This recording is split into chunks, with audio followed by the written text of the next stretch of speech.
우리가 이제 5월 1일 오늘부터 계속해서 로마서의 말씀을 통해서 은혜를 받으려고 합니다. 우리가 지난 시간까지 요한복음 말씀까지 모습을 쭉 살폈고 은혜를 받았고요. 이제 로마서 말씀을 함께 살핍니다.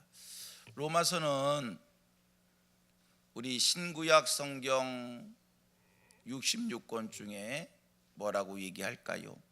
성경 모든 말씀이 다 중요하고 귀하지만 그 중에서도 이 로마서는 정말 귀하다. 그래서 성경학자들은 뭐라고 이야기하냐면 로마서는 다이아몬드 반지에 마치 다이아와 같은 것이다, 이런 표현을 해요. 다이아몬드 반지가 있습니다. 다이아 반지가 있습니다. 거기에 다이아가 없으면 무슨 의미가 있겠어요? 링가락지지. 다이아몬드 반지 중에 다이아와 같은, 정말 말씀 중에 말씀, 복음 중에 복음, 이렇게 성경학자들은 얘기를 하고 있고요. 종교개혁자 루터 같은 신부는 이 로마서를 뭐라고 평가를 했냐면 로마서는 가장 분명한 복음이다, 이런 말로 표현을 했고요. 칼빈 선생님은 로마서에 대해서 어떤 사람이 로마서를 제대로 이해했다면 그는 성경 전체를 이해하게 될 것이다, 이러한 말로 이 로마서의 중요성, 로마서가 가지고 있는 그 귀함에 대한 평가를 했습니다. 우리 성민교회 성도들도 이제 이 로마서 말씀 한 절 한 절을 살필 때 정말 성경의 진수를 발견하는, 복음이 뭔지, 우리가 왜 예수를 믿는 것인지, 교회의 많은 일들 속에서 정말 중요한 게 뭔지 이 로마서 말씀을 통해서 밝히 알아주고 참 진리를 발견한 성도의 귀한 삶이 사라지는 은혜가 임하기를 원합니다. 로마서의 말씀을 제대로 이해하지 못하면 뭐라고 표현할까요? 그냥 소문만 요란한 그러한 신앙생활을 하게 돼요. 로마서 말씀을 제대로 이해하면서 요란하지 않아도 내실이 있는, 시끄럽지 않아도 정말 예수 믿는 사람의 경건하고 거룩하고 참 진리의 모습이 배어나오는 이러한 로마서를 통한 우리의 그 은혜된 모습의 변화인 줄 믿습니다. 그런 역사가 일어나기를 소망하면서 오늘 로마서 첫 시간이기 때문에 서론적인 얘기를 몇 마디 하고요.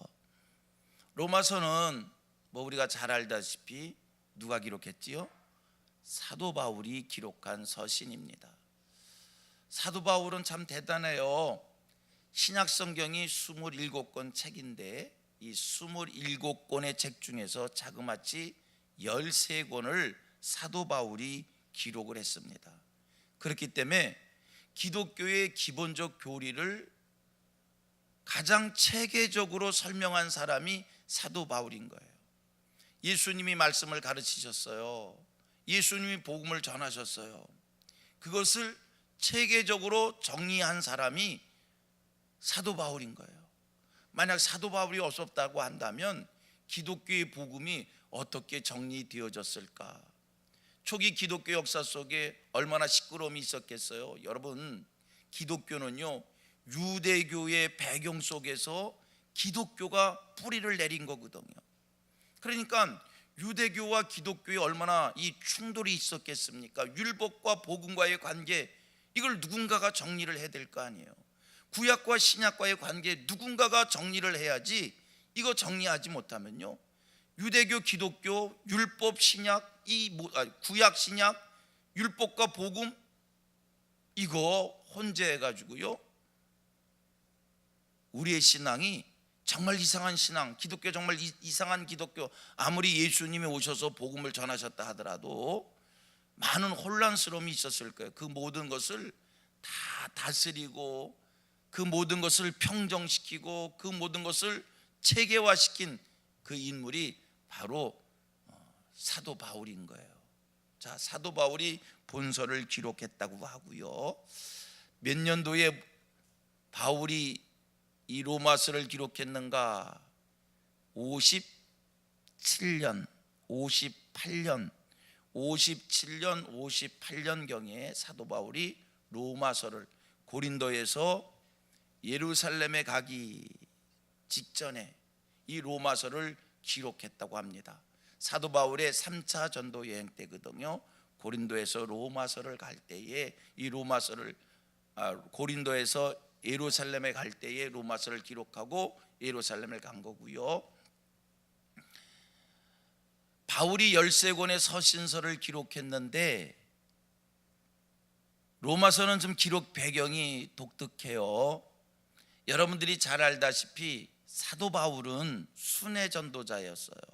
이곳에서 복음을 전하다가 이곳으로 옮겨가고, 이곳에서 전하다가 이곳으로 옮겨가고, 이곳에서 복음 전하다가 이곳으로 옮겨가고, 그저 어느 곳에 가서는 한 달, 어느 곳에 가서는 몇 달, 길게 머물러 봐야 3년 이렇게 왔다 갔다 하면서 복음을 전한 사도 바울의 행적인데, 바울이 그렇게 순회하면서 어떻게 자기가 세운 교회를 목양할 수 있었을까? 그게 바로 서신이라고 하는 형태를 통해서 한 곳에 계속 머무르면서 복음을 전하면 자기가 목양을 할 수 있을 거 아니에요. 근데 바울은 복음 전하고 떠나가며, 바울이 복음 전하고 떠나가면 그곳에 교회가 생겨요.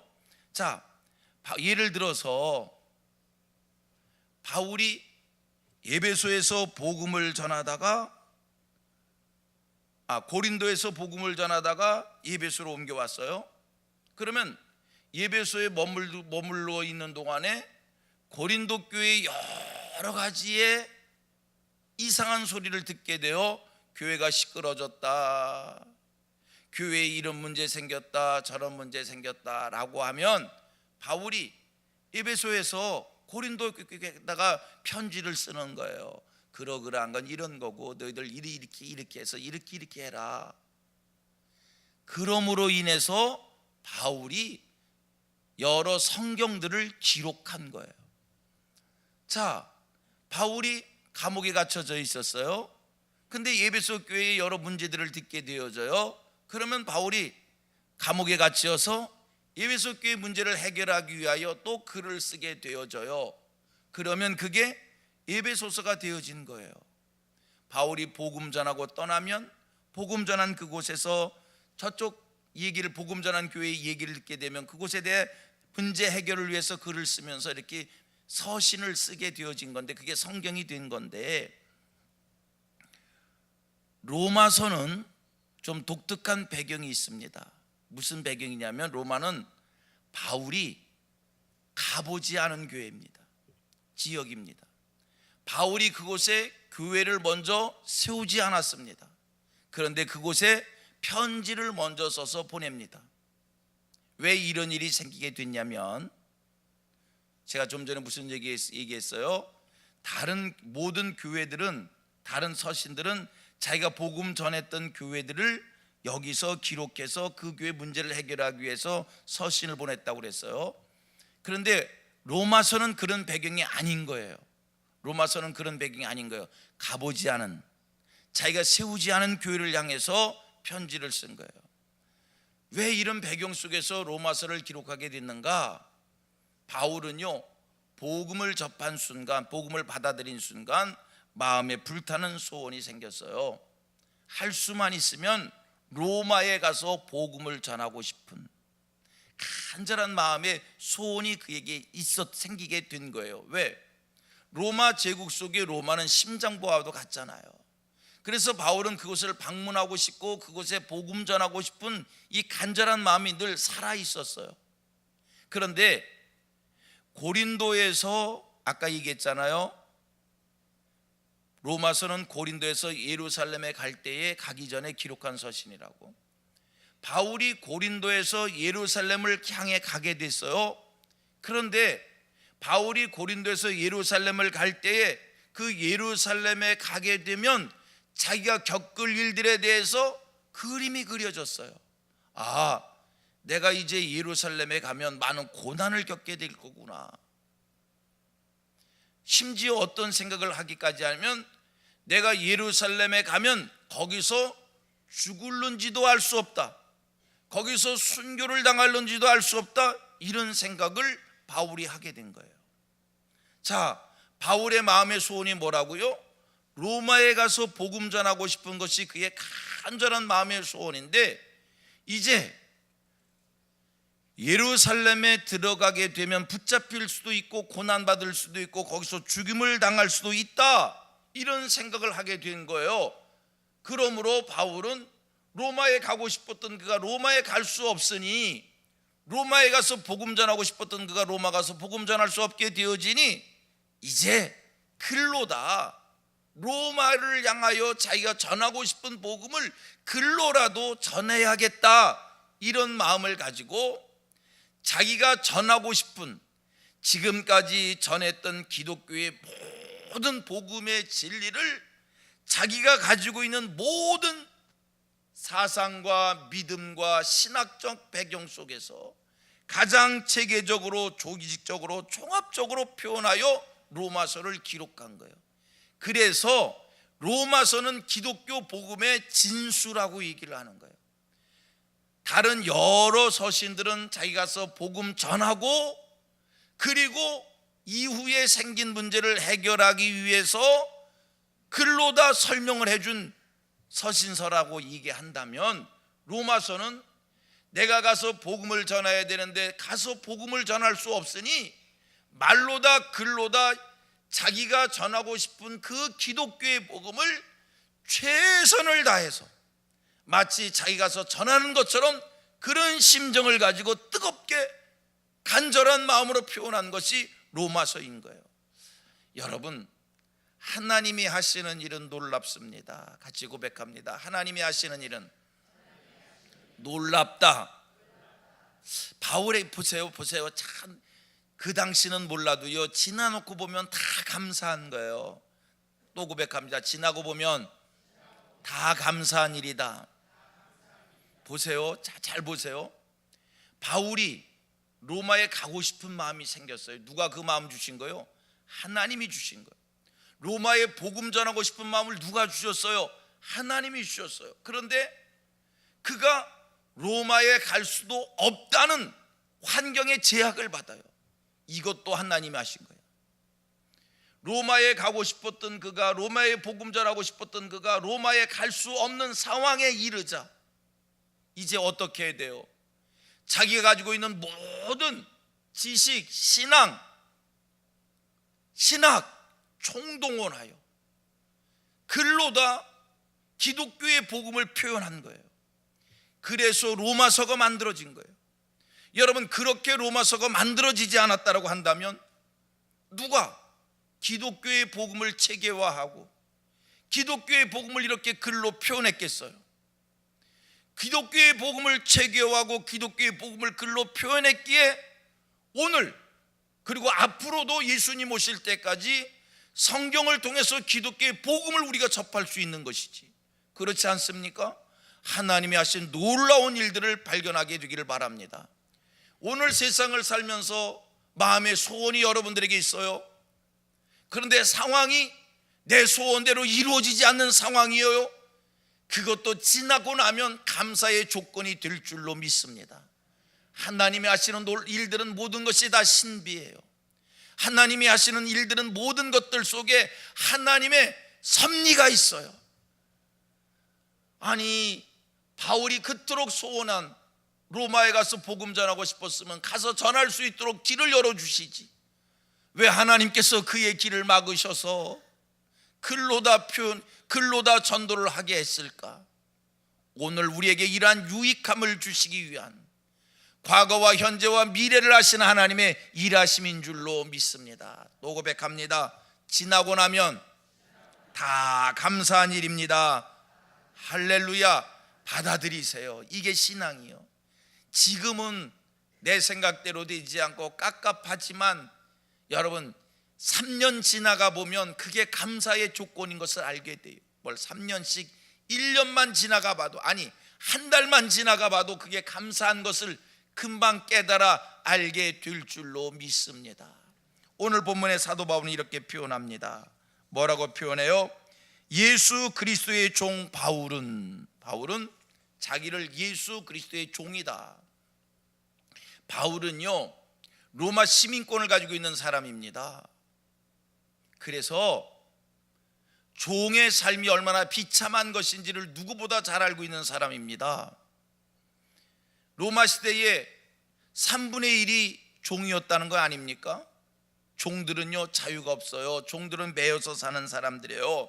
그래서 그 당시에 종들에 대해서 표현하기를 종은 말을 할 줄 아는 당나귀이다, 이렇게 표현을 했을 정도의 종들의 비참함이 있는 거예요. 그런데 바울이 뭐라고 얘기해요? 나는 예수 그리스도의 종이라는 거예요. 종이 얼마나 비참하다는 것을 알면서도 자기를 표현할 때 예수 그리스도의 종이다, 이런 표현을 한 거예요. 종이 비참한 것을 알면서도 자기를 종이라고 표현했어요. 왜 그랬을까? 여러분, 종은 매여 사는 사람이고 종은 자유가 없는 자이지만 바울이 자기를 스스로 예수 그리스도의 종으로 표현한 것은, 종은 수치스럽고 종은 부끄러운 사람이지만 바울이 자기를 예수 그리스도의 종으로 표현한 것은, 첫째, 예수 그리스도가 누구인지를 확실하게 알았기, 자기를 예수 그리스도의 종이다, 이렇게 표현한 거예요. 여러분, 종도 누구의 종이냐에 따라서 신분이 달라지는 겁니다. 오늘 우리 주변에 뭐라고 얘기할까요? 비서들이 있어요. 누구의 비서이냐? 청와대의 비서이냐? 졸부의 비서이냐? 졸부의 비서임요, 직업에 만족이 없어요. 아유, 나 이거 당장 때려쳐야지. 어디 가서 누구의 비서라고 말하기도 싫은 거예요. 그런데 청와대의 비서는요, 자랑이요, 출세요, 성공이요, 누구의 종이냐에 따라, 누구의 일을 돕느냐에 따라서 직이 달라지는 거예요. 바울은 자기를 예수 그리스도의 종으로 표현한 것은 예수 그리스도가 누구인지를 확실하게 알았기, 자기를 예수 그리스도의 종으로 자랑스럽게 표현한 줄로 믿습니다. 예수의 종된 것은 수치가 아닙니다. 예수의 종된 것은 매여 사는 것이 아닙니다. 예수의 종된 것은 그 안에 자유가 있음을 믿으시기를 바랍니다. 사람은 예수의 종이 될 것이냐 사탄의 종이 될 것이냐, 둘 중에 하나예요. 누구든지 예수에 매여 사는 사람이 있고 악한 영에 매여 사는 사람이 있어요. 예수에 매여 살지 않으면 악한 영에 매여 삽니다. 사탄에 매여 삽니다. 저와 여러분들은 예수의 종된 것을 감사하며 예수의 종되기를 기뻐하며 오늘도 예수에게 철저히 매여 사는 하늘 백성들 되어지기를 축복합니다. 1절 말씀에 대한 설명은 내일 좀 더 자세히 하도록 하고 오늘은 여기까지 말씀을 합니다.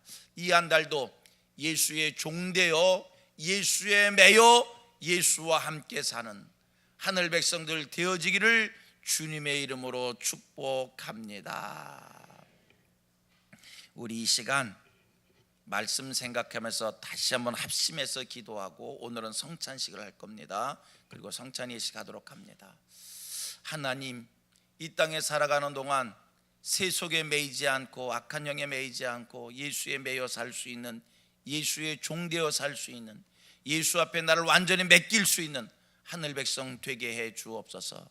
이 한 달 주 안에서 승리하기를 원합니다. 이 한 달 내 마음에 이러이러한 소원들이 이루어지기를 원합니다. 한 번 더 말씀 생각하면서 이 한 달의 삶을 하나님 앞에 맡기면서 우리 함께 기도할 수 있기를 바랍니다. 한 번 더 기도합니다. 살아계신 아버지 하나님, 말씀이 선포됐고 선포된 말씀이 사랑하는 성도들의 심령에 새겨지게 해 주셔서 특별히 바울 사도가 예수 그리스도의 종된 것을 기쁨으로 자랑으로 여긴 것처럼 저희들도 예수의 종되기를 소원할 수 있게 해 주옵소서. 예수의 생각에 매이게 하시고 예수의 삶에 매이게 하시고 예수의 가르침에 매이게 하여 주시고 어디에서든지 하나님 철저하게 예수의 사람으로 이 세상을 삶으로 주 안에 있는 모든 자유와 주 안에 있는 모든 기쁨과 주 안에 있는 모든 감사와 감격을 누릴 수 있는 우리 성민의 모든 권속들 되어지도록 하나님 축복하여 주시기를 소원합니다. 아버지 하나님, 이 5월 한 달도 주 안에서 승리하기를 원합니다. 사랑하는 성도들 마음의 소원을 가지고 주께 왔사오니 주님, 이 한 달을 살아가는 동안 주님 마음의 소원을 아름답게 이루어갈 수 있는 하늘 백성들 되어질 수 있게 해 주시옵소서. 아버지 하나님, 입으로만 입술로만 하나님 건성으로 저희들이 하나님을 사랑하고 하나님의 뜻대로 살기를 소원한다라고 고백지 아니하고 전심으로 진심으로 하나님께 맡기고 하나님의 뜻대로 살 수 있는 하늘 백성들 되기를 원하오니 주님, 5월 한 달 살아가는 과정 속에 저희들의 발걸음을 인도해 주옵소서. 저희들의 삶을 인도해 주옵소서. 저희들을 축복하여 주시옵소서. 주님, 성령으로 인쳐 주시옵시고 말씀의 충만함을 더하여 주시옵시고 주여, 하늘의 복을 누릴 수 있는 우리 모두가 되어지도록 하나님 은혜를 베푸시기를 소원합니다. 주님, 아버지 하나님 하여 주시옵소서. 주님, 하나님 주님 도우시옵소서. 예수님의 이름으로 기도드립니다. 아멘. 하나님의 말씀 고린도전서 11장 23절 이하 26절입니다. 내가 너희에게 전한 것은 주께 받은 것이니 곧 주 예수께서 잡히시던 밤에 떡을 가시사 축사하시고 떼어 이르시되 이것은 너희를 위하는 내 몸이니 이것을 행하여 나를 기념하라 하시고 식후에 또한 그와 같이 잔을 가지시고 이르시되 이 잔은 내 피로 세운 새 언약이니 이것을 행하여 마실 때마다 나를 기념하라 하셨으니 너희가 이 떡을 먹으며 이 잔을 마실 때마다 주의 죽으심을 그가 오실 때까지 전하는 것이니라. 아멘. 우리 교회는 2달에 한 번씩 격달로 성찬이식을 합니다. 성찬이식은 우리 장로교 칼빈 선생님의 가르침에 의하면 모일 때마다 예배할 때마다 성찬을 하라는 거예요. 근데 예배할 때마다 성찬을 하기에는 현실적으로 많은 번거로움이 있어서 교회들마다 1년에 주어진 시간에만 성찬식을 합니다. 우리 교회는 주일날 낮에 딱 1년 2번 합니다. 그리고 새벽에 2달에 한 번씩 이렇게 성찬을 하는데 성찬을 자주 해야 될 이유가 있습니다. 이건 십자가의 사건을 되새기는 겁니다. 또한 이 성찬 속에 주님과 연합되어지는 믿음의 확인이 있는 겁니다. 오늘도 이 새벽에 내가 주님과 연합되는, 그리고 성도들이 다 주 안에서 한 형제가 있다라고 하는 것이 또 한번 마음에 새겨지는 은혜가 새겨지기를 축복합니다. 내 안에 주가 내 안에 거하심을 믿으십시오. 우리 성도들은 다 예수의 피와 살을 함께 나눈 형제 자매인 것이 삶인 것을 또 한번 확인하는 우리들 되기를 원합니다. 이 한 달도 주님과 더불어 연합해서 승리하는 우리 성민의 모든 권속들 되어지기를 주님의 이름으로 축복합니다. 제가 기도합니다.